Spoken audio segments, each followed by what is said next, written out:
Edwin C ബാൺസിന്റെ ആഗ്രഹം മഹാനായ ശാസ്ത്രജ്ഞൻ എഡിസന്റെ ബിസിനസ് പാർട്ണറാവുക എന്നതായിരുന്നു. അത് വെറുമൊരു ആഗ്രഹമായിരുന്നില്ല, തീക്ഷ്ണവും ദൃഢവുമായ ആഗ്രഹമായിരുന്നു. അതിനുവേണ്ടി അദ്ദേഹം പ്രവർത്തിക്കാൻ തയ്യാറായിരുന്നു. ആ പ്രവൃത്തിയുടെ ഫലമായി എഡിസണുമായി അദ്ദേഹം ബിസിനസ് ബന്ധം തുടങ്ങി. ഇന്ന് ബാൺസിനെ അറിയാവുന്ന ആളുകൾ അദ്ദേഹത്തോട് അസൂയപ്പെടുന്നു. കാരണം അദ്ദേഹം ജീവിതത്തെ കീഴടക്കി. ഒരു നിശ്ചിത ലക്ഷ്യം തിരഞ്ഞെടുത്തുകൊണ്ട് എല്ലാ ഊർജവും, എല്ലാ ബുദ്ധിയും, എല്ലാ പ്രയത്നവും അതിനുവേണ്ടി പ്രയോഗിച്ചപ്പോൾ അദ്ദേഹം വിജയിച്ചു. അദ്ദേഹത്തിന് തന്റെ ആഗ്രഹം നേടിയെടുക്കുവാനായി 5 വർഷം വേണ്ടിവന്നു.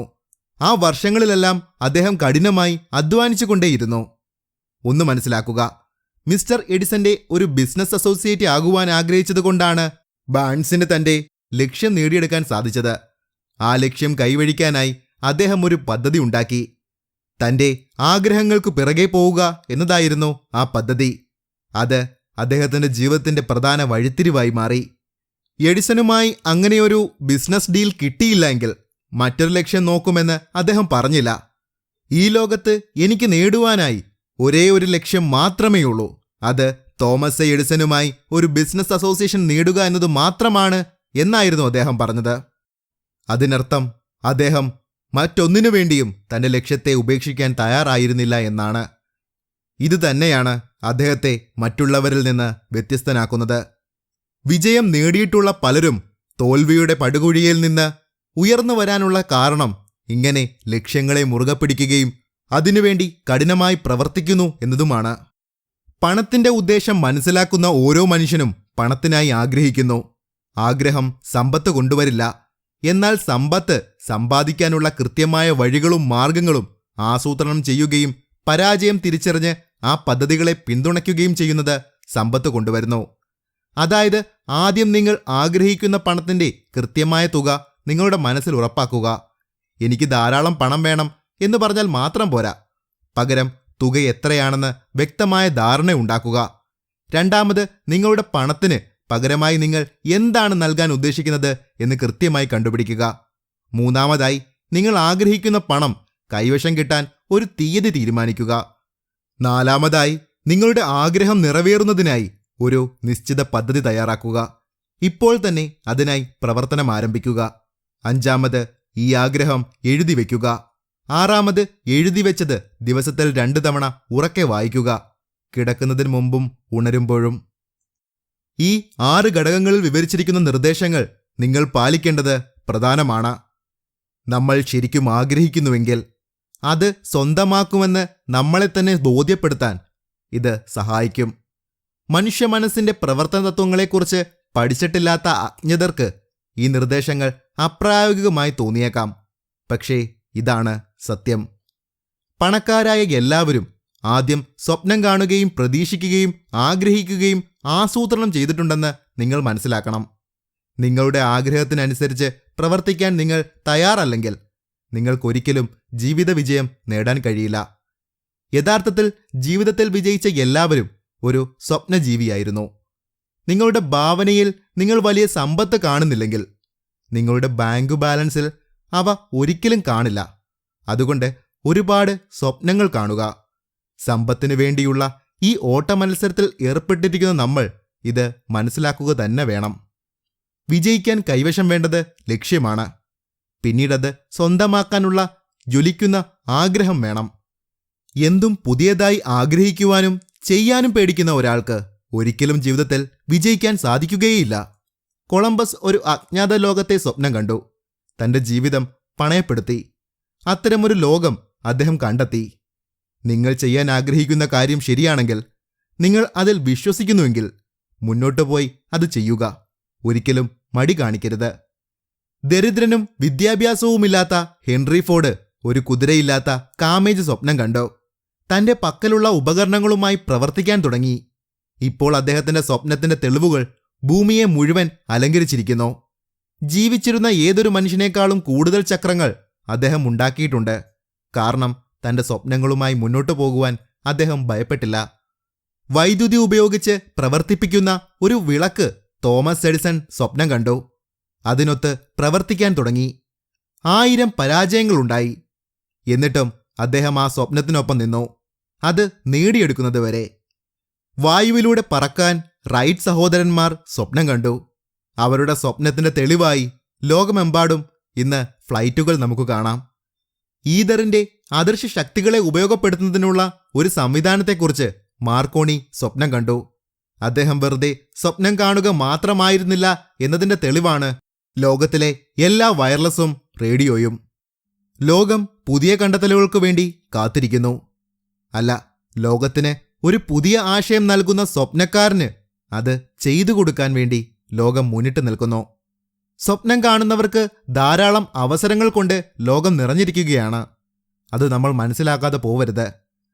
ലോകത്തിലെ ഏറ്റവും വലിയ ശാസ്ത്രജ്ഞനായിരുന്ന എഡിസൺ ഒരു ട്രാം ടെലിഗ്രാഫ് ഓപ്പറേറ്ററായിരുന്നു മുൻപ്. ഒടുവിൽ അദ്ദേഹത്തിന്റെ തലച്ചോറിനുള്ളിൽ ഉറങ്ങുന്ന പ്രതിഭയുടെ കണ്ടെത്തലിലേക്ക് നയിക്കപ്പെടുന്നതിന് മുമ്പ് അദ്ദേഹം കുറേ തവണ പരാജയപ്പെട്ടു. ഹെലൻ കെല്ലർ ജനിച്ച് അധികം താമസിയാതെ ബധിരയും മൂകയുമായി. ഏറ്റവും വലിയ ദുരനുഭവം ഉണ്ടായിട്ടും അവർ ചരിത്രത്തിന്റെ താളുകളിൽ മായാതെ തന്റെ പേര് എഴുതി ചേർത്തു. ബുക്കർ ടി വാഷിംഗ്ടൺ അടിമത്തത്തിലാണ് ജനിച്ചത്. വംശവും നിറവും കൊണ്ട് വികലാംഗനായിരുന്നു. അദ്ദേഹം സഹിഷ്ണുതയുള്ളവനും എല്ലാ സമയത്തും എല്ലാ വിഷയങ്ങളിലും തുറന്ന മനസ്സുള്ളവനും ഒരു സ്വപ്നക്കാരനുമായതിനാൽ അദ്ദേഹം ഒരു വംശത്തിന്റെ മുഴുവനും തന്റെ മതിപ്പ് അവശേഷിപ്പിച്ചു. ബിതോവൻ ബധിരനായിരുന്നു. മിൽട്ടൺ അന്ധനായിരുന്നു. പക്ഷേ അവരുടെ പേരുകൾ കാലം നിലനിൽക്കുന്നിടത്തോളം കാലം നിലനിൽക്കും. കാരണം അവർ സ്വപ്നം കാണുകയും അവരുടെ സ്വപ്നങ്ങളെ സംഘടിത ചിന്തകളിലേക്ക് വിവർത്തനം ചെയ്യുകയും ചെയ്തു. അതുകൊണ്ട് പരാജയത്തെ ഭയപ്പെടേണ്ട. വിജയം നമ്മുടെ കൂടെ തന്നെയുണ്ട്.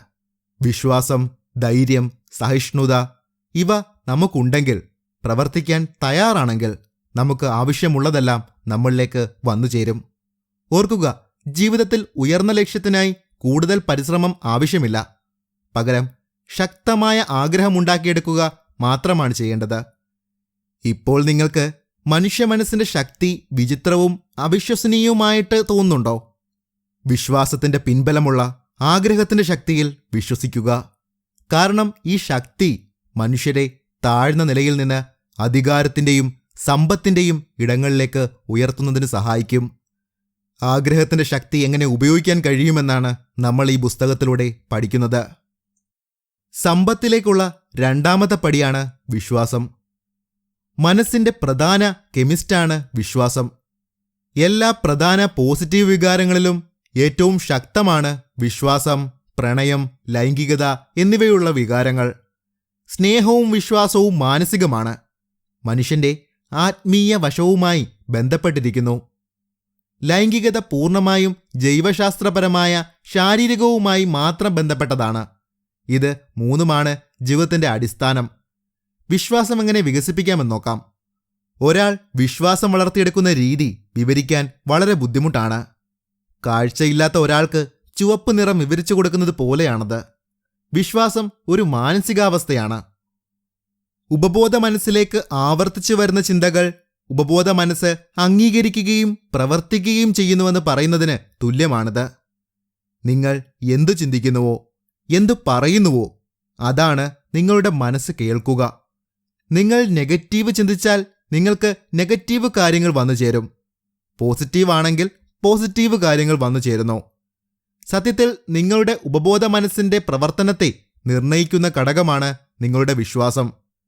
അതുകൊണ്ട് നമ്മൾ എപ്പോഴും നല്ലതു മാത്രം നടക്കുമെന്ന് വിശ്വസിക്കുക. പരാജയത്തിനുള്ള ഒരേ ഒരു മറുമരുന്നാണ് വിശ്വാസം. ഒരു മനുഷ്യൻ ഒരു നുണ വീണ്ടും വീണ്ടും പറഞ്ഞാൽ അവൻ ഒടുവിൽ നുണയെ സത്യമായി അംഗീകരിക്കും. മാത്രമല്ല, അത് സത്യമാണെന്ന് അവൻ വിശ്വസിക്കുകയും ചെയ്യും. ഇതാണ് ചിന്തയുടെ കളികൾ. നിങ്ങളുടെ ലക്ഷ്യം നിങ്ങൾ നിരന്തരം ചിന്തിക്കുമ്പോൾ നിങ്ങളുടെ മനസ്സ് നിങ്ങളെ അതിലേക്ക് കൊണ്ടുപോകും. ഇത് ആ ആഗ്രഹം നിറവേറ്റുന്നതിനെ നിങ്ങളെ സഹായിക്കും. ഒരുപാട് തവണ ഒരേ കാര്യം തന്നെ ചിന്തിച്ചാൽ അത് നിങ്ങളുടെ മനസ്സിൽ പതിയും. സത്യത്തിൽ അതാണ് നിങ്ങളുടെ മോട്ടിവേഷൻ മാസ്റ്റർ എന്ന് വേണമെങ്കിൽ പറയാം. ഇതിനുവേണ്ടി നിങ്ങൾ ആഗ്രഹിക്കുന്ന കാര്യം എവിടെയെങ്കിലും എഴുതി വയ്ക്കുക. ഉദാഹരണത്തിന് നോട്ട്ബുക്കിലോ നിങ്ങളുടെ മുറിയുടെ ചുമരിലോ ആവാം. ചുമരിൽ എഴുതുകയാണെങ്കിൽ ഡെയിലി അത് കണ്ടുകൊണ്ടുണരാൻ സഹായിക്കും. അതിനുശേഷം അത് കാണുമ്പോഴെല്ലാം ഉറക്കെ വായിക്കണം. അതാ ആഗ്രഹം നമ്മുടെ മനസ്സിൽ പതിയാൻ സഹായിക്കും. കൂടാതെ നിങ്ങളുടെ ആഗ്രഹം ഒരു ഡോക്ടർ ആവുക എന്നാണെങ്കിൽ നിങ്ങൾ ഒരു ഡോക്ടറായി കഴിഞ്ഞു എന്ന രീതിയിൽ ചിന്തിക്കുകയും പെരുമാറുകയും ചെയ്യുക. ഇതാണ് ആത്മവിശ്വാസത്തിൻ്റെ ഫോർമുല. അതായത് നമ്മുടെ ലക്ഷ്യം കൈവരിക്കാനുള്ള കഴിവ് നമുക്കുണ്ടെന്ന് നമ്മൾ തന്നെ ആദ്യം വിശ്വസിക്കണം. കൂടാതെ ദിവസേന ഒരു 30 മിനിറ്റെങ്കിലും നമ്മുടെ ആഗ്രഹത്തെക്കുറിച്ച് ചിന്തിക്കാനായി മാറ്റിവെക്കുക. ആ ലക്ഷ്യത്തെക്കുറിച്ചും അത് നേടിയെടുക്കാൻ എന്തൊക്കെ ചെയ്യണമെന്നും ആ ലക്ഷ്യം നേടിയെടുത്ത് കഴിഞ്ഞാൽ നമ്മൾ എങ്ങനെ പെരുമാറും എന്നുമെല്ലാം ആലോചിക്കുക. ഇങ്ങനെ ചെയ്യുന്നത് ആ ലക്ഷ്യത്തിലേക്ക് എത്താനുള്ള നിങ്ങളുടെ ആത്മവിശ്വാസം വർദ്ധിപ്പിക്കും. കൂടാതെ അത് നേടിയെടുക്കാൻ വേണ്ടത്ര ആത്മവിശ്വാസം വളർത്തിയെടുക്കുന്നതുവരെ ഞാൻ ഒരിക്കലും ശ്രമം നിർത്തുകയില്ല എന്ന് മനസ്സിൽ ഉറപ്പിച്ചിരിക്കണം. അങ്ങനെയൊക്കെ ചെയ്യുമ്പോൾ ഇത് പതുക്കെ പതുക്കെ ചിന്തകളെയും പ്രവർത്തനങ്ങളെയും സ്വാധീനിക്കും. അങ്ങനെ സ്വയം വിജയകരമായ വ്യക്തിയായി മാറാൻ നമുക്കെല്ലാവർക്കും സാധിക്കും. ഈ ഫോർമുലയുടെ പിന്നിൽ പ്രകൃതിയുടെ നിയമമാണ്. മനഃശാസ്ത്രജ്ഞർ ഈ നിയമത്തിന് യാന്ത്രിക നിർദ്ദേശം എന്നു പേരിട്ടു. ഈ നിയമത്തെ ഒരാൾ വിളിക്കുന്ന പേരിന് വലിയ പ്രാധാന്യമില്ല. എന്നാലും പ്രധാന കാര്യം അത് മനുഷ്യരാശിയുടെ മഹത്വത്തിനും വിജയത്തിനും വേണ്ടി പ്രവർത്തിക്കുന്ന ഒന്നാണ് എന്നതാണ്. പക്ഷേ ഇവിടെ വിജയത്തിനും പരാജയത്തിനുമുള്ള സാധ്യതയുണ്ട്. നമ്മൾ പരാജയത്തെക്കുറിച്ച് ചിന്തിക്കുമ്പോൾ ജീവിതത്തിലും തോറ്റുപോകും. പകരം വിജയത്തെക്കുറിച്ച് ചിന്തിച്ചാൽ നിങ്ങൾ തീർച്ചയായും വിജയിക്കുക തന്നെ ചെയ്യും. ഇതിൻ്റെ രസകരമായ കാര്യം എന്തെന്നാൽ നമ്മൾ ചിന്തിക്കുന്നതിനെക്കുറിച്ചും നമ്മൾ പഠിക്കേണ്ടിയിരിക്കുന്നു. കാരണം നമ്മൾ ചിന്തിക്കുന്നത് എൻ്റെ കടങ്ങളെല്ലാം മാറണേ എന്നാണെന്ന് കരുതുക. ഇത് നല്ല കാര്യമല്ലേ എന്ന് ഇപ്പോൾ നിങ്ങൾക്ക് തോന്നാം. പക്ഷേ ഇത് നെഗറ്റീവ് വൈബ്രേഷൻ കൊടുക്കുന്ന വാക്കാണ്. ഈ വാചകത്തിൽ കടം എന്നതാണ് പ്രധാന വാക്ക്. അപ്പോൾ നിങ്ങളുടെ മനസ്സുറപ്പിക്കുന്ന കാര്യം ആ കടം എന്ന വാക്കിനെയാണ്. അപ്പോൾ നിങ്ങൾക്ക് കടം കൂടിക്കൊണ്ടേയിരിക്കും. പകരം എനിക്ക് നിറയെ പണമുണ്ടാവണേ എന്നാഗ്രഹിക്കുക. ഇവിടെ പണം എന്നതാണ് പ്രധാന വാക്ക്. അപ്പോൾ പണമെന്ന വാക്കിനെ മനസ്സ് പിടിച്ചെടുക്കുന്നു. അതിനുള്ള കാര്യങ്ങൾ മനസ്സ് നമുക്ക് പറഞ്ഞു തരും. പണം വന്നാൽ കടം മാറ്റാം. 2 വാചകങ്ങളിലുമുള്ള ഉദ്ദേശം ഒന്നാണ്. പക്ഷേ നമുക്ക് എങ്ങനെയാണ് ചിന്തിക്കേണ്ടതെന്ന് അറിയില്ല. അതാണ് നമ്മുടെ എല്ലാവരുടെയും പ്രശ്നം. ഒരു കപ്പൽ കിഴക്കോട്ടും മറ്റൊരു കപ്പൽ പടിഞ്ഞാറോട്ടും കൊണ്ടുപോകുന്ന കാറ്റുപോലെ നിങ്ങളുടെ ചിന്തയുടെ കപ്പൽ സജ്ജീകരിക്കുന്ന രീതിക്കനുസരിച്ച് നിങ്ങളെ ഉയർത്തുകയോ താഴ്ത്തുകയോ വലിക്കുകയോ ചെയ്യും. സത്യത്തിൽ നിങ്ങൾക്ക് വിജയിക്കാൻ താൽപ്പര്യമുണ്ട്. പക്ഷേ നിങ്ങൾക്ക് കഴിയില്ലെന്ന് നിങ്ങൾ കരുതുന്നു. ആ ഉറപ്പാണ് നിങ്ങൾ ജയിക്കണോ തോൽക്കണോ എന്ന് തീരുമാനിക്കുന്നത്. നിങ്ങൾക്ക് കഴിയില്ല എന്ന് നിങ്ങൾ ചിന്തിക്കുന്നുണ്ടെങ്കിൽ നിങ്ങൾ വിജയിക്കാൻ നിങ്ങൾ ഇനിയും വളരേണ്ടിയിരിക്കുന്നു. അതുപോലെ തന്നെയാണ് വികാരം. സ്നേഹത്തിൻ്റെ വികാരം വിശ്വാസം എന്നറിയപ്പെടുന്ന മാനസിക അവസ്ഥയുമായി വളരെ സാമ്യമുള്ളതാണ്. മികച്ച നേട്ടങ്ങൾ കൈവരിച്ച നൂറുകണക്കിന് പുരുഷന്മാരുടെ ജീവിത പ്രവർത്തനങ്ങളുടെയും നേട്ടങ്ങളുടെയും വിശകലനത്തിൽ നിന്ന് അവരിൽ എല്ലാവരും ഒരു സ്ത്രീയുടെ സ്നേഹത്തിൻ്റെ സ്വാധീനമുണ്ടായിരുന്നുവെന്ന് നെപ്പോളിയൻ ഹിൽ കണ്ടെത്തി. സ്നേഹത്തിൻ്റെ വികാരം മനുഷ്യൻ്റെ ഹൃദയത്തിലും തലച്ചോറിലും കാന്തിക ആകർഷണത്തിൻ്റെ അനുകൂലമായ ഒരു മണ്ഡലം സൃഷ്ടിക്കുന്നു. ഭൂമിയിലെ ഏറ്റവും ശക്തമായ സൈനിക ശക്തിക്ക് സാധിക്കാത്തതും സൈനികരിലൂടെയും സൈനിക ഉപകരണങ്ങളിലൂടെയും ചെയ്യാൻ സാധിക്കാത്തതും വിശ്വാസത്തിൻ്റെ സ്വാധീനത്താൽ ഗാന്ധി നേടിയെടുത്തിട്ടുണ്ട്. 200 ദശലക്ഷം മനസ്സുകളെ ഏക മനസ്സായി നീങ്ങാനും വിസ്മയിപ്പിക്കുന്ന നേട്ടവും അദ്ദേഹം കൈവരിച്ചു. അത് സ്നേഹവും വിശ്വാസവും കൊണ്ടാണെന്ന് മറക്കരുത്. ജീവനക്കാരും തൊഴിലുടമകളും വിശ്വാസത്തിൻ്റെ സാധ്യതകൾ കണ്ടെത്തിക്കഴിഞ്ഞു. വിശ്വാസം ലോകത്തെ പഠിപ്പിച്ച ഈ മഹത്തായ പാഠം ഉപയോഗപ്പെടുത്താൻ കഴിയുന്ന ഒരുപാട് മനുഷ്യർ നമുക്ക് ചുറ്റുമുണ്ട്. അമേരിക്കയിലെ മാന്ദ്യകാലത്ത് വ്യാപകമായ ഭയം വ്യവസായങ്ങളെയും ബിസിനസ്സുകളെയും തളർത്തുമെന്നതിൻ്റെ തെളിവായി നമുക്ക് മുന്നിലുണ്ട്. ആ അനുഭവങ്ങളിൽ നിന്ന് ബിസിനസ്സിലും വ്യവസായത്തിലും നേതാക്കൾ ഉയർന്നു വന്നു. അവർ ലോകത്തിന് ഗാന്ധി വെച്ച മാതൃകയിൽ നിന്ന് ലാഭം നേടി. കൂടാതെ ലോക ചരിത്രത്തിൽ അറിയപ്പെടുന്ന ഏറ്റവും വലിയ അനുയായികളെ കെട്ടിപ്പടുക്കാൻ അദ്ദേഹം ഉപയോഗിച്ച അതേ തന്ത്രങ്ങൾ ബിസിനസ്സിലും പ്രയോഗിച്ചു. സ്റ്റീൽ പ്ലാന്റുകളിലും കൽക്കരി ഖനികളിലും ഓട്ടോമൊബൈൽ ഫാക്ടറികളിലും അമേരിക്കയിലെ ചെറുപട്ടണങ്ങളിലും നഗരങ്ങളിലും അധ്വാനിക്കുന്ന അജ്ഞതരായ മനുഷ്യരുടെ നിരയിൽ നിന്നാണ് ഈ നേതാക്കൾ കടന്നു വന്നത്. മാത്രമല്ല, ഇതാണ് ഏറ്റവും പ്രധാനപ്പെട്ട കാര്യം, മഹാത്മാഗാന്ധി ഉപയോഗിച്ച തത്വങ്ങൾ മനസ്സിലാക്കുകയും പ്രയോഗിക്കുകയും ചെയ്യുന്ന നേതാക്കളാൽ അവ നയിക്കപ്പെടും. ഈ ഭീമാകാരമായ സംഘടന സൃഷ്ടിക്കപ്പെട്ടത് ഒരു മനുഷ്യന്റെ മനസ്സിലാണ്. അവൻ്റെ വിശ്വാസം, അവൻ്റെ ആഗ്രഹം, അവിടെ നിന്നാണ് ഇത് ഉയർന്നു വന്നത്. സമ്പത്ത് ചിന്തയുടെ രൂപത്തിൽ ആരംഭിക്കുന്നു. ആരുടെ മനസ്സിലാണോ ചിന്തകൾ ഉള്ളത്, അവർ വിശ്വാസത്തോടെ പ്രവർത്തിക്കാൻ ആരംഭിക്കുന്നു. വിശ്വാസം പരിമിതികളെ ഇല്ലാതാക്കുന്നു. ഇനി നമുക്ക് സ്വയമേയുള്ള നിർദ്ദേശങ്ങൾ എന്താണെന്ന് നോക്കാം. പഞ്ചേന്ദ്രിയങ്ങളിലൂടെ ഒരാളുടെ മനസ്സിലെത്തുന്ന എല്ലാ നിർദ്ദേശങ്ങൾക്കും ബാധകമായ ഒരു പദമാണ് ഓട്ടോ നിർദ്ദേശം. മറ്റൊരു വിധത്തിൽ പറഞ്ഞാൽ സ്വയമേയുള്ള നിർദ്ദേശം സ്വയം നിർദ്ദേശമാണ്. ബോധപൂർവമായ ചിന്ത നടക്കുന്ന മനസ്സിൻ്റെ ആ ഭാഗവും ഉപബോധ മനസ്സിൻ്റെ പ്രവർത്തന ഇരിപ്പിടവും തമ്മിലുള്ള ആശയവിനിമയത്തിൻ്റെ ഏജൻസിയാണിത്. പഞ്ചേന്ദ്രിയങ്ങളിലൂടെ ഗ്രഹിക്കുന്ന എല്ലാം ബോധപൂർവമായ ചിന്താമനസ്സിൽ വന്നു നിൽക്കുന്നു. അവ ഒന്നുകിൽ ഉപബോധ മനസ്സിലേക്ക് കൈമാറ്റം ചെയ്യപ്പെടാം, അല്ലെങ്കിൽ ഇഷ്ടാനുസരണം നിരസിക്കപ്പെടാം. അതിനാൽ ബോധപൂർവമായ ഫാക്കൽറ്റി ഉപബോധ മനസ്സിൻ്റെ സമീപനത്തിന് ഒരു ബാഹ്യ കാവൽക്കാരായി പ്രവർത്തിക്കുന്നു. പണത്തിനായുള്ള നിങ്ങളുടെ ആഗ്രഹം ദിവസേന 2 തവണ ഉറക്കെ വായിക്കാനും പണം കൈവശം വെച്ചിരിക്കുന്നതായി സ്വയം സ്വപ്നം കാണാനും അനുഭവിക്കണമെന്നും നമ്മൾ മനസ്സിലാക്കി കഴിഞ്ഞു. ഈ നിർദ്ദേശങ്ങൾ പാലിക്കുന്നതിലൂടെ വിശ്വാസത്തിൻ്റെ ആത്മാവിൽ നിങ്ങളുടെ ആഗ്രഹത്തിൻ്റെ ഒബ്ജക്റ്റ് നിങ്ങളുടെ ബോധപൂർവമായ മനസ്സിലേക്ക് നേരിട്ട് ആശയവിനിമയം നടത്തുന്നു.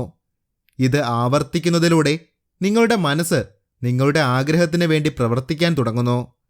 ഇതിനു വേണ്ടിയുള്ള നിർദ്ദേശങ്ങൾ നിങ്ങളുടെ മനസ്സ് തന്നെ നിങ്ങൾക്ക് പറഞ്ഞു തരുന്നു. ചില വ്യക്തിക്ക് ഇത് ഫലപ്രദമായി പ്രവർത്തിക്കും. പരാജയം അനുഭവപ്പെടുന്നിടത്ത് പരാജയപ്പെടുന്നത് വ്യക്തിയാണ്, രീതിയല്ല. നിങ്ങൾ ശ്രമിച്ച് പരാജയപ്പെടുകയാണെങ്കിൽ നിങ്ങൾ വിജയിക്കുന്നതുവരെ മറ്റൊരു ശ്രമം നടത്തുക. ഇത് നടപ്പിലാക്കാൻ തുടങ്ങുമ്പോൾ നിങ്ങൾ ഏകാഗ്രത എന്ന തത്വം ഉപയോഗിക്കേണ്ടത് ആവശ്യമാണ്. ഇവിടെ ഏറ്റവും പ്രധാനപ്പെട്ട ഒരു വസ്തുതയുണ്ട്. ഉപബോധ മനസ്സ് പൂർണ്ണമായ വിശ്വാസത്തിൻ്റെ ആത്മാവിൽ നൽകിയിരിക്കുന്ന ഏത് ഉത്തരവുകളും സ്വീകരിക്കുകയും ആ ഉത്തരവുകൾക്ക് അനുസൃതമായി പ്രവർത്തിക്കുകയും ചെയ്യുന്നു. എന്നിരുന്നാലും ഉത്തരവുകൾ വ്യാഖ്യാനിക്കുന്നതിന് മുമ്പ് ആവർത്തനത്തിലൂടെ ആവർത്തിച്ച് അവതരിപ്പിക്കേണ്ടതുണ്ട്. അതിനാണ് ദിവസേന നിങ്ങളുടെ ആഗ്രഹത്തെക്കുറിച്ച് വീണ്ടും വീണ്ടും ഉറക്കെ വായിക്കാൻ പറയുന്നത്. പക്ഷെ ഒരിക്കലും ഒരു നിശ്ചിത പ്ലാനിനായി കാത്തിരിക്കരുത്. നിങ്ങളുടെ ആഗ്രഹം എന്താണോ അതിനെക്കുറിച്ച് സ്വപ്നം കണ്ടു തുടങ്ങുക. വേഗം തന്നെ നിങ്ങൾക്ക് വേണ്ട നിർദ്ദേശം നിങ്ങളുടെ മനസ്സ് പറഞ്ഞു തരും. ആ നിർദ്ദേശം കിട്ടിയാലുടൻ തന്നെ സമയം പാഴാക്കാതെ പ്രവർത്തിച്ചു തുടങ്ങാം. നമ്മൾ ഈ പുസ്തകത്തെപ്പറ്റി പഠിക്കാൻ ശ്രമിക്കുന്നത് തന്നെ നമ്മൾ ആത്മാർത്ഥമായി അറിവ് തേടുന്നു എന്നതിൻ്റെ സൂചനയാണ്. നമ്മൾ ഈ വിഷയത്തിൻ്റെ വിദ്യാർത്ഥിയാണെന്നതിൻ്റെ സൂചന കൂടിയാണിത്. നിങ്ങളൊരു വിദ്യാർത്ഥി മാത്രമാണെങ്കിൽ നിങ്ങൾക്കറിയാത്ത പലതും നിങ്ങൾക്ക് പഠിക്കാനുള്ള അവസരമുണ്ട്. എന്നാൽ വിജയത്തിൻ്റെ മനോഭാവം സ്വീകരിച്ച് മാത്രമേ നിങ്ങൾ പഠിക്കാവൂ. നിങ്ങൾ ചില നിർദ്ദേശങ്ങൾ പാലിക്കാൻ തിരഞ്ഞെടുക്കുകയും അവഗണിക്കുകയോ അല്ലെങ്കിൽ മറ്റുള്ളവ പിന്തുടരാൻ വിസമ്മതിക്കുകയോ ചെയ്താൽ നിങ്ങൾ പരാജയപ്പെടും. വിശ്വാസത്തിൻ്റെ ആത്മാവിൽ നിങ്ങൾ എല്ലാ നിർദ്ദേശങ്ങളും പാലിക്കണം. ആദ്യം നിങ്ങൾക്ക് ശല്യമോ തടസ്സമോ ഇല്ലാത്ത ശാന്തമായ സ്ഥലത്തേക്ക് പോകുക. രാത്രി കിടക്കയിലാണെങ്കിൽ നല്ലത്. കണ്ണുകളടച്ച് ഉറക്കെ നിങ്ങളുടെ ആഗ്രഹം ആവർത്തിക്കുക. പണം വേണം എന്നാണെങ്കിൽ എത്ര പണം എന്നതിന് കൃത്യമായ അളവുമുണ്ടായിരിക്കണം. പണം കൈവശം വരാനുള്ള സമയവും മറക്കരുത്. പണത്തിന് പ്രതിഫലമായി നിങ്ങൾ നൽകാൻ ഉദ്ദേശിക്കുന്ന സേവനത്തിൻ്റെയോ ചരക്കുകളുടെയോ വിവരണവും വേണം. നിങ്ങൾ ഈ നിർദ്ദേശങ്ങൾ നടപ്പിലാക്കുമ്പോൾ പണം കൈവശം വെച്ചിരിക്കുന്നതായി നിങ്ങൾ തന്നെ സ്വപ്നം കാണുക. കൂടാതെ നിങ്ങളുടെ പ്രസ്താവനയുടെ രേഖാമൂലമുള്ള പകർപ്പ് നിങ്ങൾക്ക് രാത്രിയും രാവിലെയും കാണാൻ കഴിയുന്നിടത്ത് വയ്ക്കുക. ഉറങ്ങുന്നതിന് തൊട്ട് മുമ്പ് വായിക്കുക, ഉണരുമ്പോഴും വായിക്കുക. ഈ നിർദ്ദേശങ്ങൾ നടപ്പിലാക്കുമ്പോൾ നിങ്ങളുടെ ഉപബോധ മനസ്സിലേക്ക് ഓർഡറുകൾ നൽകുന്നതിന് വേണ്ടി നിങ്ങൾ സ്വയമേയുള്ള നിർദ്ദേശമെന്ന തത്വം ഉപയോഗിക്കുകയാണെന്ന് ഓർമ്മിക്കുക. നിങ്ങളൊരു ചെറിയ കുട്ടിയെപ്പോലെ ഈ നിർദ്ദേശങ്ങൾ നടപ്പിലാക്കുക. ചിന്തിക്കുക, ആ ചിന്തയിൽ നിന്ന് സമ്പന്നമായി വളരുക. സ്വയമേയുള്ള നിർദ്ദേശത്തിൻ്റെ തത്വം ശരിയാണെന്ന് നിങ്ങൾക്ക് പൂർണ്ണമായി ബോധ്യപ്പെടുന്നതുവരെ എല്ലാ രാത്രിയിലും ആഗ്രഹത്തിൻ്റെ പ്രസ്താവന ഉറക്കെ വായിക്കുക. അത് നിങ്ങൾക്കായി നിങ്ങളുടെ ആഗ്രഹം എങ്ങനെ നടപ്പാക്കണമെന്നതിന് ഒരു വ്യക്തത തരും. ശ്രദ്ധാപൂർവം ആ നിർദ്ദേശം നടപ്പിലാക്കിയാൽ ഉറപ്പായും ആ ആഗ്രഹങ്ങൾ നിങ്ങളുടെ കൈകളിലെത്തും എന്നതിന് സംശയം വേണ്ടേ വേണ്ട. ജീവിതത്തിൽ വിജയിക്കുന്ന എല്ലാവരെയും പോലെ ലക്ഷ്യം കണ്ടുപിടിക്കുകയാണ് നാം ആദ്യം ചെയ്യേണ്ടത്. നമ്മുടെ പുസ്തകത്തിന്റെ ഓതർ നെപ്പോളിയൻ ഹിൽ ഒരു ശനിയാഴ്ച ഉച്ചതിരിഞ്ഞ് തന്റെ മുറിയിലിരുന്നു. തന്റെ പദ്ധതികൾ നടപ്പിലാക്കാൻ വേണ്ടി പണം സ്വരൂപിക്കുന്നതിനുള്ള വഴികളും മാർഗങ്ങളും ആലോചിക്കുകയായിരുന്നു അദ്ദേഹം. ഏകദേശം 2 വർഷമായി അദ്ദേഹം ഇതിനായി ചിന്തിക്കുന്നു. പക്ഷേ ചിന്തിച്ചതല്ലാതെ ഒന്നും ചെയ്തില്ല. പിന്നീട് ഒരാഴ്ചയ്ക്കുള്ളിൽ തനിക്ക് ആവശ്യമായ $1 മില്യൺ ലഭിക്കുമെന്ന് അദ്ദേഹം മനസ്സിലുറപ്പിച്ചു. എങ്ങനെ ഉണ്ടാക്കുമെന്നതിനെക്കുറിച്ച് അദ്ദേഹം പേടിച്ചില്ല. ഒരു നിശ്ചിത സമയത്തിനുള്ളിൽ പണം നേടാനുള്ള തീരുമാനമായിരുന്നു പ്രധാന കാര്യം. ആ തീരുമാനമെടുത്തപ്പോൾ അദ്ദേഹത്തിന്റെ ഉള്ളിലേക്ക് എവിടെ നിന്നോ പോസിറ്റീവ് എനർജി കുത്തൊഴുകി വന്നു. സത്യത്തിൽ ഒരു തീരുമാനമെടുക്കുമ്പോൾ തന്നെ നമ്മൾ പകുതി വിജയിച്ചു കഴിഞ്ഞു. തനിക്ക് എന്താണ് വേണ്ടതെന്ന് കൃത്യമായി അറിയാവുന്ന മനുഷ്യന് താൻ ആഗ്രഹിക്കുന്നതെല്ലാം വന്നുചേരും. എന്നാൽ ആഗ്രഹം സത്യവും അതിനുവേണ്ടി പ്രയത്നിക്കാൻ തയ്യാറുമായിരിക്കണം. ഈ മഹത്തായ നിയമത്തിന്റെ 13 ഘടകങ്ങളെ പടിപടിയായി ഈ പുസ്തകം വിവരിക്കുകയും അവ എങ്ങനെ ഉപയോഗിക്കാമെന്ന് നിർദ്ദേശിക്കുകയും ചെയ്യുന്നു. എസാഗ്രിസ് കാണ്ട്ലർ, ഡോക്ടർ ഫ്രാങ്ക് ഗൊൺസുലാസ് പോലെയുള്ള വിജയിച്ചവർക്ക് പൊതുവായി ഒരു സ്വഭാവവിശേഷണമുണ്ടെന്ന് നിരീക്ഷിക്കുക. നിശ്ചയദാർഢ്യത്തിലൂടെയും നിശ്ചിത പദ്ധതികളിലൂടെയും ആശയങ്ങൾ പണമാക്കി മാറ്റാൻ കഴിയുമെന്ന അതിശയിപ്പിക്കുന്ന സത്യം അവർക്ക് അറിയാമായിരുന്നു. പുസ്തകങ്ങളുടെ ഒരു പ്രസാധകൻ. അദ്ദേഹം കുറേ കാലമായി പുസ്തകങ്ങൾ വിൽക്കുന്നു. പക്ഷേ ലാഭം കിട്ടുന്നില്ല. അധികമാരും പുസ്തകം വാങ്ങുന്നുമില്ല. പലരും പുസ്തകങ്ങളുടെ ഉള്ളടക്കമല്ല, തലക്കെട്ടുകൾ നോക്കിയാണ് വാങ്ങുന്നതെന്ന് അദ്ദേഹം പിന്നീട് മനസ്സിലാക്കി. പുസ്തകത്തിന്റെ ഉള്ളിൽ ഒരു മാറ്റവും വരുത്താതെ അദ്ദേഹം കവർ പേജ് മാത്രം മാറ്റി. ഇത്രയും കാലം വിൽക്കാതിരുന്ന പുസ്തകം കുറച്ച് ദിവസത്തിനുള്ളിൽ വിറ്റുതീർന്നു. വിൽക്കാത്ത തലക്കെട്ടുള്ള കവർ അദ്ദേഹം കീറിക്കളയുകയും ബോക്സ് ഓഫീസ് മൂല്യമുള്ള തലക്കെട്ടുകളുള്ള പുതിയ കവർ ധരിപ്പിക്കുകയും ചെയ്തതായിരുന്നു കാരണം. ഇത് കഠിനമായ അധ്വാനമല്ല, പകരം സ്മാർട്ട് വർക്കാണ്. ഇതാണ് നമുക്കാവശ്യം. ഇതും ഒരു ഐഡിയ മാത്രമായിരുന്നു. അത് ഭാവനയായിരുന്നു. ആശയങ്ങൾക്ക് സ്റ്റാൻഡേർഡ് വിലയില്ല. ആശയങ്ങളുടെ സൃഷ്ടാവ് സ്വന്തം വില ഉണ്ടാക്കുന്നു. അവൻ മിടുക്കനാണെങ്കിൽ അത് നേടുന്നു. എല്ലാത്തിനുമുപരിയായി നമുക്കാവശ്യമുള്ളത് പുതിയ ആശയങ്ങളാണ്. ആശയങ്ങളുടെ സൃഷ്ടാവും ആശയങ്ങളുടെ വിൽപ്പനക്കാരനും ഒത്തുചേർന്ന് യോജിപ്പിൽ പ്രവർത്തിച്ച ദിവസത്തിൽ നിന്നാണ് പ്രായോഗികമായ എല്ലാ വലിയ ഭാഗ്യങ്ങളുടെയും കഥ ആരംഭിക്കുന്നത്. മറ്റൊരു പ്രധാന പോയിന്റാണ് സംഘടിത ആസൂത്രണം. മനുഷ്യൻ സൃഷ്ടിക്കുന്നതോ നേടിയെടുക്കുന്നതോ എല്ലാം ആഗ്രഹത്തിന്റെ രൂപത്തിലാണ് ആരംഭിക്കുന്നതെന്ന് നമുക്കിപ്പോൾ മനസ്സിലായി. ഇനി ആ ആഗ്രഹം പൂർത്തീകരിക്കാൻ സഹായിക്കുന്ന കുറച്ച് ആളുകൾ ചേർന്ന ഒരു ഗ്രൂപ്പ് നിങ്ങൾ മനസ്സിലുണ്ടാക്കിയെടുക്കുക. കാരണം എപ്പോഴും നമ്മുടെ കൂടെ ആളുകളുള്ളത് നല്ലതാണ്. നിങ്ങൾക്കും നിങ്ങളുടെ മാസ്റ്റർ മൈൻഡ് ഗ്രൂപ്പിലെ ഓരോ അംഗത്തിനുമിടയിൽ തികഞ്ഞ ഐക്യം നിലനിർത്താൻ നിങ്ങൾ എപ്പോഴും ശ്രദ്ധിക്കണം. ഈ കാര്യങ്ങളെല്ലാം എപ്പോഴും നിങ്ങളുടെ മനസ്സിലുണ്ടായിരിക്കണം. നിങ്ങൾക്ക് പ്രാധാന്യമുള്ള ഒരു സംരംഭത്തിൽ നിങ്ങൾ ഏർപ്പെട്ടിരിക്കുകയാണെന്ന ഓർമ്മ എപ്പോഴും ഉണ്ടായിരിക്കണം. എപ്പോഴും പോസിറ്റീവായി മാത്രം മറ്റുള്ളവരോട് സംസാരിക്കാൻ ശീലിക്കുക. നിങ്ങളുടെ മനസ്സിലുള്ള ഗ്രൂപ്പിലെ അംഗങ്ങളുടെ വിദ്യാഭ്യാസം, കഴിവ്, ഭാവന അവ എങ്ങനെ നമുക്ക് പ്രയോജനപ്പെടുത്താൻ പറ്റും എന്നതിനെക്കുറിച്ച് ഒരു ധാരണ ഉണ്ടാവണം. വലിയ സമ്പത്ത് സമ്പാദിച്ച ഓരോ വ്യക്തിയും പിന്തുടരുന്ന രീതി ഇവയൊക്കെയാണ്. നിങ്ങൾ സ്വീകരിക്കുന്ന ആദ്യ പ്ലാൻ വിജയകരമായി പ്രവർത്തിക്കുന്നില്ലെങ്കിൽ പ്ലാൻ മാറ്റി നോക്കാവുന്നതാണ്. ഈ പുതിയ പ്ലാൻ പ്രവർത്തിക്കുന്നതിൽ പരാജയപ്പെട്ടാൽ മറ്റൊരു പ്ലാൻ ഉപയോഗിച്ച് മാറ്റി സ്ഥാപിക്കുക. അപ്പോഴും നിങ്ങൾ നിങ്ങളുടെ ലക്ഷ്യത്തിൽ നിന്ന് പിന്മാറരുത്. ലക്ഷ്യം എത്തുന്നതുവരെ തുടർന്നുകൊണ്ടേയിരിക്കുക. പുതിയ പ്ലാൻ തയ്യാറാക്കാൻ മടിക്കുകയും എന്നെക്കൊണ്ടാവില്ല എന്ന് കരുതുകയും ചെയ്യുന്നതാണ് ജീവിതത്തിലെ പരാജയത്തിൻ്റെ ഏറ്റവും മുഖ്യമായ കാര്യം. നിങ്ങളുടെ പദ്ധതികൾ പരാജയപ്പെടുമ്പോൾ താൽക്കാലിക പരാജയം സ്ഥിരമായ പരാജയമല്ലെന്ന് ഓർക്കുക. നമ്മളുടെ പദ്ധതികൾ ശരിയായില്ല എന്ന് മാത്രമാണ് ഇതിനർത്ഥം. ഇതല്ലാതെ നമ്മളെക്കൊണ്ട് പറ്റില്ല എന്നല്ല. മറ്റു പ്ലാനുകൾ നിർമ്മിക്കുക. എല്ലാം വീണ്ടും ആരംഭിക്കുക. തോമസ് എഡിസൺ 10,000 തവണ പരാജയപ്പെട്ടോ? അതായത് 10,000 തവണ താൽക്കാലിക പരാജയം നേരിട്ടോ? ആ താൽക്കാലിക പരാജയങ്ങളെല്ലാം അദ്ദേഹത്തിൻ്റെ വിജയത്തിൻ്റെ മുന്നോടിയായിരുന്നു. താൽക്കാലിക തോൽവിക്ക് ഒരു കാര്യം മാത്രമേ അർത്ഥമുള്ളൂ: നിങ്ങളുടെ പദ്ധതിയിൽ എന്തോ കുഴപ്പമുണ്ട് എന്ന് മാത്രം. ദശലക്ഷക്കണക്കിന് മനുഷ്യരുടെ ജീവിതം ദുരന്തത്തിലൂടെയും ദാരിദ്ര്യത്തിലൂടെയുമാണ് കടന്നു പോകുന്നത്. അവർക്ക് സമ്പത്ത് ശേഖരിക്കാനുള്ള കൃത്യമായ പദ്ധതിയില്ല. ഹെൻറി ഫോർഡ് ധാരാളം സമ്പത്ത് സമ്പാദിച്ചിട്ടുണ്ട്. എന്നാൽ അദ്ദേഹം ഒരു ഉയർന്ന ക്ലാസ്സിലുള്ളതുകൊണ്ടായിരുന്നില്ല. പകരം അദ്ദേഹത്തിൻ്റെ കയ്യിൽ ഒരു പ്ലാൻ ഉണ്ടായിരുന്നു. അദ്ദേഹം അതിനെ പിന്തുടരുകയും ചെയ്തു. വിദ്യാഭ്യാസമുള്ള 1000 പേരെ നമുക്ക് ചൂണ്ടിക്കാണിക്കാൻ പറ്റും. പക്ഷെ അവരൊക്കെ ദാരിദ്ര്യത്തിലാണ് ജീവിക്കുന്നത് എന്നത് വാസ്തവമാണ്. കാരണം അവർക്കൊന്നും ശരിയായ പ്ലാനിംഗ് ഇല്ല. എങ്ങനെ പണമുണ്ടാക്കണമെന്നതിനെക്കുറിച്ച് വലിയ ധാരണ അവർക്കൊന്നുമില്ല. കിഴക്ക് നിന്ന് പടിഞ്ഞാറോട്ട് ഒരു റെയിൽപാത നിർമ്മിക്കുന്നതിന് ആവശ്യമായ മൂലധനം സ്വരൂപിക്കാൻ ആദ്യം ശ്രമിച്ചപ്പോൾ ജെയിംസ് ജെ ഹിൽ താൽക്കാലിക പരാജയം നേരിട്ടു. പക്ഷേ അദ്ദേഹം പുതിയ പദ്ധതികളിലൂടെ പരാജയത്തെ വിജയമാക്കി മാറ്റി. ഹെൻറി ഫോർഡ് താൽക്കാലിക പരാജയം നേരിട്ടു. പക്ഷേ പിന്നീട് അദ്ദേഹം ഓട്ടോമൊബൈൽ കരിയറിലെ പുതിയ പ്ലാനിംഗ് ഉണ്ടാക്കി. പിന്നീട് സാമ്പത്തിക വിജയത്തിലേക്ക് നീങ്ങുകയും ചെയ്തു. വലിയ സമ്പത്ത് സമ്പാദിച്ചവരെ നമുക്കറിയാം.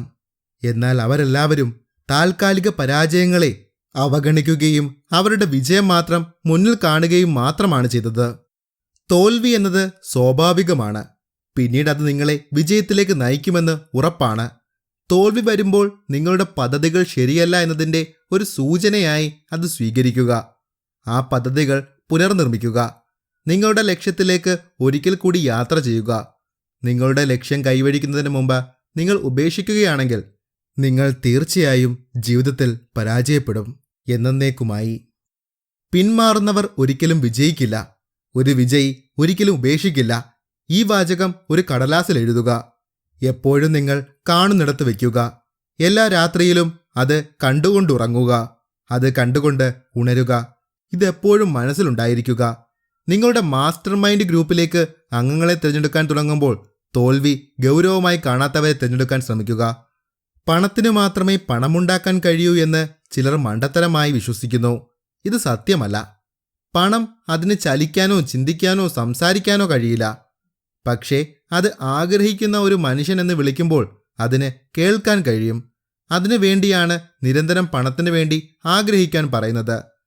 അതുപോലെ തന്നെ കൃത്യമായ പ്ലാനിങ്ങും അത്യാവശ്യമാണ്. അതായത് ലോകത്ത് 2 തരം ആളുകളുണ്ട്. ഒരു തരം ആളുകൾ ലീഡർമാരെന്നും മറ്റുള്ളവർ ഫോളോവേഴ്സ് എന്നും അറിയപ്പെടുന്നു. നിങ്ങളുടെ ആഗ്രഹം നേതാവാകാനാണോ അതോ അനുയായിയായി തുടരാനാണോ എന്ന് തുടക്കത്തിൽ തന്നെ തീരുമാനിക്കുക. രണ്ടിൻ്റെയും പ്രതിഫലം വളരെ വലുതാണ്. ഒരു നേതാവിന് കിട്ടുന്ന പ്രതിഫലം ഒരു അനുയായിക്ക് കിട്ടില്ല എന്നോർക്കുക. മിക്ക വലിയ നേതാക്കളും അനുയായികളിൽ നിന്നാണ് ആരംഭിക്കുന്നത്. അവർ ബുദ്ധിമാനായ അനുയായികളായതിനാൽ വലിയ നേതാക്കളായി. ബുദ്ധിപൂർവം എല്ലാത്തിനെയും കാണാൻ കഴിയാത്ത മനുഷ്യന് കാര്യക്ഷമമായ നേതാവാകാൻ കഴിയില്ല. വളരെ വേഗത്തിൽ കാര്യങ്ങൾ പഠിക്കാനും പ്രവർത്തിക്കാനും കഴിയുന്ന മനുഷ്യന്മാരാണ് സാധാരണ വളരെ വേഗത്തിൽ നേതൃത്വത്തിലേക്ക് വളരുന്നത്. ഒരു ബുദ്ധിമാനായ അനുയായിക്ക് നിരവധി ഗുണങ്ങളുണ്ട്. അവയിൽ തൻ്റെ നേതാവിൽ നിന്ന് അറിവ് നേടാനുള്ള അവസരവുമുണ്ട്. ഒരു നേതൃത്വത്തിൻ്റെ പ്രധാന ഘടകങ്ങളാണ് ഇനി നാം കേൾക്കാൻ പോകുന്നത്. 1. ആത്മവിശ്വാസവും ധൈര്യവും. ഇതില്ലാത്ത ഒരു നേതാവിൻ്റെ അനുയായിയായിരിക്കാൻ ആരും ആഗ്രഹിക്കില്ല. ബുദ്ധിമാനായ ഒരു അനുയായിക്കും അത്തരമൊരു നേതാവിൻ്റെ ആധിപത്യം വളരെ കാലം ഉണ്ടാകില്ല. 2. സ്വയം നിയന്ത്രണം. സ്വയം നിയന്ത്രിക്കാൻ കഴിയാത്ത മനുഷ്യന് ഒരിക്കലും മറ്റുള്ളവരെ നിയന്ത്രിക്കാൻ കഴിയില്ല. 3. നീതിന്യായബോധം. ന്യായബോധവും നീതിബോധവുമില്ലാതെ ഒരു നേതാവിന് തൻ്റെ അനുയായികളോട് ആജ്ഞാപിക്കാനും ബഹുമാനിപ്പിക്കാനും കഴിയില്ല. 4. തീരുമാനമെടുക്കാനുള്ള കഴിവ്. തീരുമാനമെടുക്കാൻ പറ്റാത്ത ഒരാൾക്കും അനുയായികളും ഉണ്ടാവില്ല. 5. ഒരു നേതാവ് വിജയിക്കണമെങ്കിൽ കൃത്യമായ പദ്ധതികൾ ഉണ്ടായിരിക്കണം. 6. നേതൃത്വബോധം. 7. സഹതാപവും ധാരണയും. 8. ഒരു നേതാവിന് സ്വന്തം സ്ഥാനം എന്താണെന്ന ധാരണ ഉണ്ടായിരിക്കണം. 9. പൂർണ്ണമായ ഉത്തരവാദിത്തം ഏറ്റെടുക്കാനുള്ള സന്നദ്ധത. വിജയിച്ച നേതാവ് തൻ്റെ അനുയായികളുടെ തെറ്റുകളുടെയും കുറവുകളുടെയും ഉത്തരവാദിത്തം ഏറ്റെടുക്കാൻ തയ്യാറായിരിക്കണം. ഈ ഉത്തരവാദിത്തം മാറ്റിവെക്കാൻ ശ്രമിച്ചാൽ നേതാവായി തുടരില്ല. 10. സഹകരണം. തൻ്റെ അനുയായികളോട് സഹകരിച്ച് വേണം മുന്നോട്ടു പോകാൻ. നേതൃത്വത്തിന് 2 രൂപങ്ങളാണുള്ളത്. ആദ്യത്തേത് ഇതുവരെ ഏറ്റവും ഫലപ്രദമായതാണ്. അത് അനുയായികളുടെ സമ്മതത്തോടെയും സഹതാപത്തോടെയുമുള്ള നേതൃത്വമാണ്. രണ്ടാമത്തേത് അനുയായികളുടെ സമ്മതവും സഹതാപവുമില്ലാതെ ബലപ്രയോഗത്തിലൂടെയുള്ള നേതൃത്വം. ഇങ്ങനെയുള്ള നേതൃത്വത്തിന് നിലനിൽക്കാൻ കഴിയില്ല. ഇതിൻ്റെ തെളിവുകൾ ചരിത്രത്തിൽ ധാരാളമുണ്ട്. ഒരു നേതൃത്വത്തിൻ്റെ പരാജയത്തിൻ്റെ പ്രധാന കാരണങ്ങളാണ് ഇനി നാം നോക്കാൻ പോകുന്നത്. 1. തൻ്റെ ആശയങ്ങൾ മറ്റുള്ളവരിലേക്ക് എത്തിക്കാൻ സാധിക്കാത്തത്. 2. ഇങ്ങോട്ട് ബഹുമാനം കിട്ടുമ്പോൾ അതേപോലെ അനുയായികളെയും ബഹുമാനിക്കാൻ പഠിക്കാത്തത്. 3. തൻ്റെ അനുയായികളിൽ ഒരാൾ തൻ്റെ സ്ഥാനം തട്ടിയെടുക്കുമോ എന്നുള്ള ഭയം. 4. ഭാവനയുടെ അഭാവം. 5. സ്വാർത്ഥത. 6. അശ്രദ്ധ. 7. ആർത്തി. 8. അവിശ്വസ്തത. ഇവയെല്ലാം നേതൃത്വത്തിൻ്റെ പരാജയത്തിനുള്ള കാരണങ്ങളാണ്. വിജയികളായ പുതിയ നേതാക്കളെ നമ്മുടെ സമൂഹത്തിന് ആവശ്യമാണ്.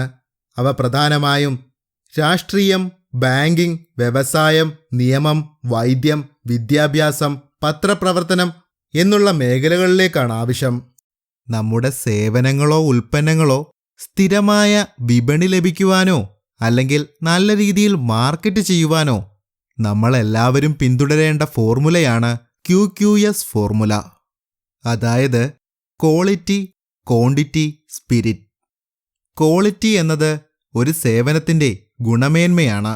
അത് നിങ്ങളുടെ സ്ഥാനവുമായി ബന്ധപ്പെട്ടിരിക്കുന്നു. രണ്ടാമതായി ക്വാണ്ടിറ്റി. നിങ്ങൾ നൽകുന്ന എല്ലാ സേവനങ്ങളുടെയും അളവ് വർദ്ധിപ്പിക്കുക എന്നത് നിങ്ങളുടെ ലക്ഷ്യമായിരിക്കണം. പരിശീലനത്തിലൂടെയും അനുഭവത്തിലൂടെയും കൂടുതൽ കഴിവ് വികസിപ്പിച്ചെടുക്കുവാൻ സാധിക്കും. ഇത് സേവനത്തിൻ്റെ അളവ് വർദ്ധിപ്പിക്കും. കാലക്രമേണ അത് നിങ്ങളുടെ നിഷ്ഠയാക്കി മാറ്റുക. മൂന്നാമത്തേതാണ് സ്പിരിറ്റ്, അതായത് ഓജസ്. സേവനത്തിൻ്റെ ഓജസ് എന്നാൽ നമ്മുടെ പെരുമാറ്റമാണ്. സഹപ്രവർത്തകരോടും മറ്റും നല്ല രീതിയിൽ പെരുമാറുക. ഈ പെരുമാറ്റം നിങ്ങൾക്ക് ലഭിക്കാൻ പോകുന്ന വിലയും ജോലിയുടെ കാലാവധിയും നിർണയിക്കുന്നു. ഇനി നമ്മൾ പരാജയത്തിൻ്റെ പ്രധാന കാരണങ്ങളാണ് മനസ്സിലാക്കാൻ പോകുന്നത്. ജീവിതത്തിൻ്റെ ഏറ്റവും വലിയ ദുരന്തം ആത്മാർത്ഥമായി പരിശ്രമിക്കുന്ന പുരുഷന്മാരും സ്ത്രീകളുമടക്കം പരാജയത്തെ നേരിടേണ്ടി വരുന്നു എന്നുള്ളതാണ്. വിജയിക്കുന്നവരെക്കാൾ കൂടുതൽ പരാജയപ്പെടുന്നവരാണ്. അതിൻ്റെ പ്രധാനപ്പെട്ട 30 കാരണങ്ങൾ നെപ്പോളിയൻ ഹിൽ ഈ പുസ്തകത്തിൽ പറയുന്നുണ്ട്. അവ നമുക്ക് ഏതെല്ലാമെന്ന് നോക്കാം. ഒന്നാമതായി, അനുയോജ്യമല്ലാത്ത പാരമ്പര്യങ്ങൾ. വിവേകശക്തിയില്ലാതെ ആരെങ്കിലും ജനിച്ചാൽ അതിന് പ്രതിവിധിയായി നമുക്ക് വളരെയധികം ഒന്നും ചെയ്യാനാകില്ല. അതിനുള്ളൊരു പോംവഴിയാണ് മാസ്റ്റർ മൈൻഡ് സിദ്ധാന്തം. 2. ജീവിതത്തിൽ വ്യക്തമായ ലക്ഷ്യമില്ലാതിരിക്കുക. 3. അഭിലാഷമില്ലായ്മ. ഉദാസീനതയാണ് പ്രതീക്ഷയില്ലാത്തതിൻ്റെ കാരണം. ഇത് നമ്മളെ വിജയത്തിലേക്ക് നയിക്കുകയില്ല. 4. വിദ്യാഭ്യാസത്തിൻ്റെ കുറവ്. ഇത് വളരെ എളുപ്പത്തിൽ മറികടക്കാവുന്ന ഒരു പ്രശ്നമാണ്. ജീവിതത്തിൽ വിജയിച്ചിട്ടുള്ള ആളുകളെല്ലാം സ്വന്തം ജീവിതത്തിൽ നിന്ന്, അനുഭവങ്ങളിൽ നിന്ന് പഠിച്ചവരാണ്. 5. അച്ചടക്കത്തിൻ്റെ കുറവ്. ആത്മനിയന്ത്രണത്തിലൂടെ മാത്രമേ നമുക്ക് അച്ചടക്കം സാധ്യമാവുകയുള്ളൂ. ഇതുള്ളവർക്ക് മാത്രമേ വിജയിക്കാൻ സാധിക്കുകയുമുള്ളൂ. 6. അനാരോഗ്യം. നല്ല ആരോഗ്യമില്ലെങ്കിൽ ഒരാൾക്കും വിശേഷണമായ ജീവിത വിജയം കൈവരിക്കാനാവുകയില്ല. ഇതിൻ്റെ പ്രമുഖ കാരണങ്ങളിലൊന്ന് നിയന്ത്രണമില്ലായ്മയാണ്. 7. ബാല്യത്തിലെ മോശമായ പാരിസ്ഥിതിക സ്വാധീനങ്ങൾ. ചെറുപ്പത്തിൽ നമ്മൾ അനുഭവിക്കുന്ന ഓരോ കാര്യങ്ങളും ജീവിതത്തിൻ്റെ മുന്നോട്ടുള്ള സന്ദർഭങ്ങളിൽ കാര്യമായി ബാധിക്കുക തന്നെ ചെയ്യും. 8. നീട്ടിവെക്കൽ. പരാജയത്തിൻ്റെ മുഖ്യ കാരണങ്ങളിലൊന്ന് നീട്ടിവെക്കലാണ്. ഈ നീട്ടിവെക്കൽ നമ്മൾ ശരിയായ സമയം കാത്തിരിക്കുന്നതിനാലാണ് സംഭവിക്കുന്നത്.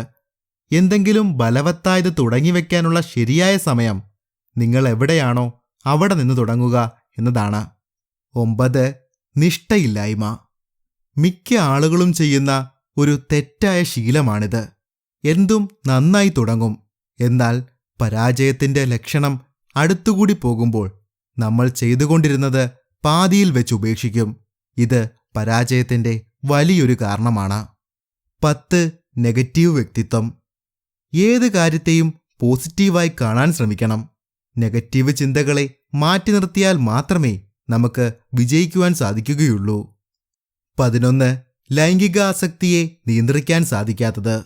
വികാരങ്ങളിൽ ഏറ്റവും ശക്തമായ വികാരമാണ് ലൈംഗിക വികാരം. ഇതിനെ നിയന്ത്രിച്ചാൽ മാത്രമേ നമുക്ക് വിജയിക്കുവാൻ സാധിക്കുകയുള്ളൂ. 12. ചൂതാട്ടം പോലെയുള്ള അഡിക്റ്റീവ് ആകുന്ന ഗെയിമുകൾ.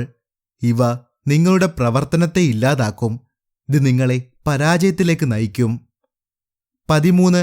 പരാജയപ്പെടുന്ന ആളുകൾ വളരെ സാവധാനത്തിൽ തീരുമാനങ്ങളിൽ എത്തിച്ചേരുകയും ഇടയ്ക്കിടെ തീരുമാനങ്ങൾ വേഗത്തിൽ മാറ്റുകയും ചെയ്യുന്നവരാണ്.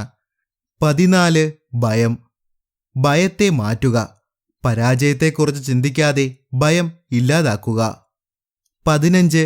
അനുയോജ്യമല്ലാത്ത ഇണയെ ജീവിത പങ്കാളിയായി തിരഞ്ഞെടുക്കുക. 16. അമിതമായ ജാഗ്രത. 17. ബിസിനസ്സിൽ തെറ്റായ പങ്കാളികളെ തിരഞ്ഞെടുക്കുക. 18. അന്ധവിശ്വാസം, മുൻവിധി, അസൂയ. ഇത് ഭയത്തിൻ്റെയും അറിവില്ലായ്മയുടെയും ലക്ഷണമാണ്. ഇത് പരാജയത്തിലേക്കാണ് നമ്മെ നയിക്കുക. 19. ഇഷ്ടമില്ലാത്ത കാര്യങ്ങൾ തിരഞ്ഞെടുക്കുക. നമുക്കിഷ്ടമില്ലാത്ത കാര്യങ്ങൾ ചെയ്താൽ ഒരിക്കലും വിജയിക്കുവാൻ സാധിക്കുകയില്ല. 20. പ്രയത്നങ്ങൾ കേന്ദ്രീകൃതമാക്കാതിരിക്കൽ. നിങ്ങളുടെ എല്ലാ ശ്രമങ്ങളും ഒരു നിശ്ചിത ലക്ഷ്യത്തിൽ കേന്ദ്രീകരിക്കുക. എങ്കിൽ മാത്രമേ വിജയിക്കുവാൻ സാധിക്കുകയുള്ളൂ. 21. അനിയന്ത്രിതമായ ചിലവിടുന്ന സ്വഭാവം. ചിട്ടയായ ചെലവഴിക്കലുണ്ടെങ്കിൽ മാത്രമേ നമുക്ക് വിജയിക്കുവാൻ സാധിക്കുകയുള്ളൂ. 22. ഉത്സാഹത്തിന്റെ അഭാവം. ഉത്സാഹമില്ലെങ്കിൽ ഒരാൾക്ക് മറ്റുള്ളവരിൽ വിശ്വാസം വരുത്താനാകില്ല. 23. അസഹിഷ്ണുത. ഏതൊരു വിഷയത്തിലായാലും അടഞ്ഞ മനസ്ഥിതിയുള്ള ഒരാൾക്ക് മുന്നോട്ടു പോകൽ ശ്രമകരമായിരിക്കും. 24. അമിതാസക്തി.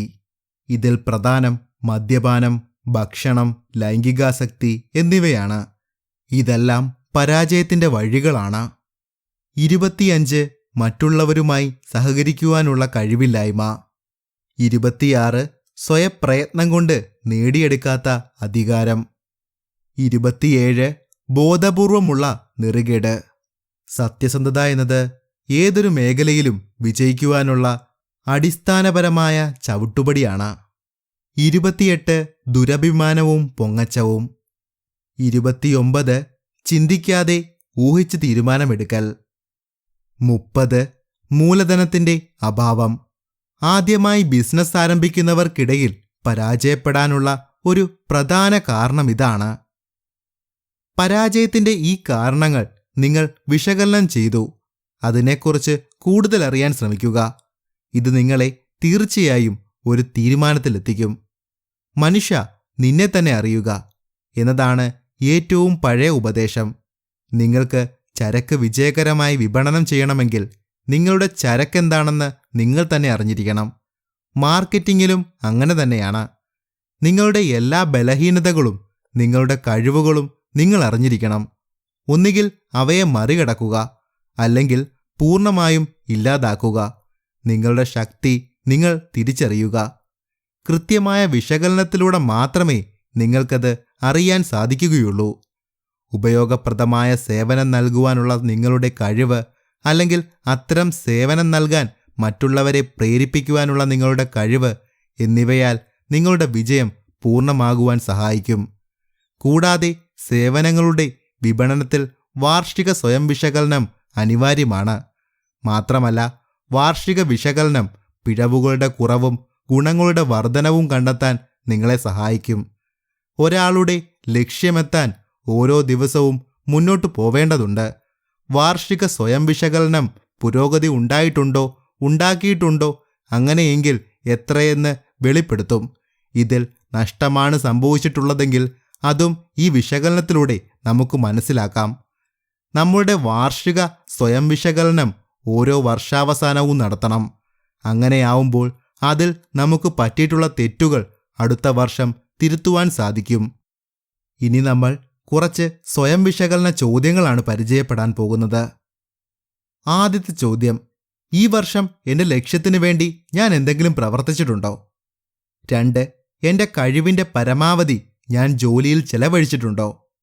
3. എൻ്റെ മാക്സിമം ഊർജം ഞാൻ ജോലിയിൽ കൊടുക്കാറുണ്ടോ? 4. ഞാൻ എല്ലാവരോടും സഹകരിച്ചാണോ മുന്നോട്ടു പോകുന്നത്? 5. കാര്യങ്ങൾ ഇന്ന് തന്നെ ചെയ്യാതെ നീട്ടിവെക്കാറുണ്ടോ? 6. എൻ്റെ വ്യക്തിത്വം മെച്ചപ്പെടുത്തിയിട്ടുണ്ടോ? അങ്ങനെയെങ്കിൽ ഏതെല്ലാം വിധത്തിലാണത്? 7. എൻ്റെ ലക്ഷ്യങ്ങൾ പൂർത്തിയാക്കുന്നതുവരെ എൻ്റെ പദ്ധതികൾ പിന്തുടരുന്നതിൽ ഞാൻ സ്ഥിരത പുലർത്തിയിട്ടുണ്ടോ? 8. എല്ലാ അവസരങ്ങളിലും ഞാൻ വേഗത്തിലും ഉറപ്പുള്ളതുമായ തീരുമാനങ്ങളിലെത്തിയിട്ടുണ്ടോ? 9. എനിക്ക് ചില പ്രത്യേക ജോലികൾ ചെയ്യുമ്പോൾ ഭയമുണ്ടാവാറുണ്ടോ? എങ്കിൽ ഏതൊക്കെ ജോലികളാണവ? 10. ഏതിലെങ്കിലും ഞാൻ അമിത ജാഗ്രത പുലർത്തിയിട്ടുണ്ടോ? 11. മറ്റു ജോലിക്കാരുമായി അഭിപ്രായ തർക്കമുണ്ടാവാറുണ്ടോ? 12. ഏകാഗ്രതയില്ലായ്മ അനുഭവപ്പെടാറുണ്ടോ? 13. ഏത് വിഷയത്തിലും സ്വതന്ത്രമായ അഭിപ്രായം രേഖപ്പെടുത്താൻ ശ്രമിക്കാറുണ്ടോ? 14. എൻ്റെ കഴിവ് ഞാൻ മെച്ചപ്പെടുത്താറുണ്ടോ? 15. എനിക്കെന്തെങ്കിലും ദുശീലമുണ്ടോ? 16. ഞാൻ എന്തെങ്കിലും തരത്തിലുള്ള അഹംഭാവം പരസ്യമായോ രഹസ്യമായോ പ്രകടിപ്പിച്ചിട്ടുണ്ടോ? 17. എൻ്റെ സഹകാരികളോടുള്ള എൻ്റെ പെരുമാറ്റം എന്നെ ബഹുമാനിക്കാൻ അവരെ പ്രേരിപ്പിച്ചിട്ടുണ്ടോ? 18. എൻ്റെ അഭിപ്രായങ്ങളും തീരുമാനങ്ങളും ഊഹത്തെ അടിസ്ഥാനമാക്കിയുള്ളതാണോ? 19. എൻ്റെ സമയം, എൻ്റെ ചിലവുകൾ, എൻ്റെ വരുമാനം എന്നിവ ബജറ്റ് ചെയ്യുന്ന ശീലം ഞാൻ പിന്തുടരുന്നുണ്ടോ? 20. ലാഭകരമല്ലാത്ത പ്രയത്നങ്ങൾക്കായി ഞാൻ എത്ര സമയം ചെലവഴിച്ചു? 21. എനിക്കെങ്ങനെ എൻ്റെ സമയം റീബഡ്ജറ്റ് ചെയ്യാം, എൻ്റെ ശീലങ്ങളിൽ മാറ്റം വരുത്താം? 22. എൻ്റെ മനസാക്ഷി അംഗീകരിക്കാത്ത ഏതെങ്കിലും പ്രവൃത്തി ഞാൻ ചെയ്തിട്ടുണ്ടോ? 23. ഏതൊക്കെ വിധത്തിലാണ് ഞാൻ കൂടുതൽ സേവനവും മികച്ച സേവനവും നൽകിയത്? 24. ഞാൻ ആരോടെങ്കിലും അന്യായം കാണിച്ചിട്ടുണ്ടോ? അങ്ങനെയെങ്കിൽ ഏതു വിധത്തിലാണ്? 25. ആ വർഷം ഞാൻ ചെയ്ത ജോലിയിൽ ഞാൻ തൃപ്തനാണോ? 26. എനിക്ക് ഇഷ്ടപ്പെട്ട തൊഴിലാണോ ഞാൻ ഇപ്പോഴും ചെയ്യുന്നത്? 27. എൻ്റെ സേവനത്തിൽ ഞാൻ തൃപ്തനാണോ? 28. വിജയത്തിൻ്റെ അടിസ്ഥാന തത്വങ്ങളെക്കുറിച്ചുള്ള എൻ്റെ ഇപ്പോഴത്തെ റേറ്റിംഗ് എന്താണ്? ഇതെല്ലാം നിങ്ങൾ തന്നെ സ്വയം ചോദിച്ച് നിങ്ങളുടെ കഴിഞ്ഞ വർഷത്തെക്കുറിച്ച് വിലയിരുത്തേണ്ടതാണ്. ഇങ്ങനെ ചെയ്യുമ്പോൾ നിങ്ങൾക്ക് നിങ്ങളെക്കുറിച്ച് കൂടുതൽ അറിയാനും മനസ്സിലാക്കുവാനും സാധിക്കും.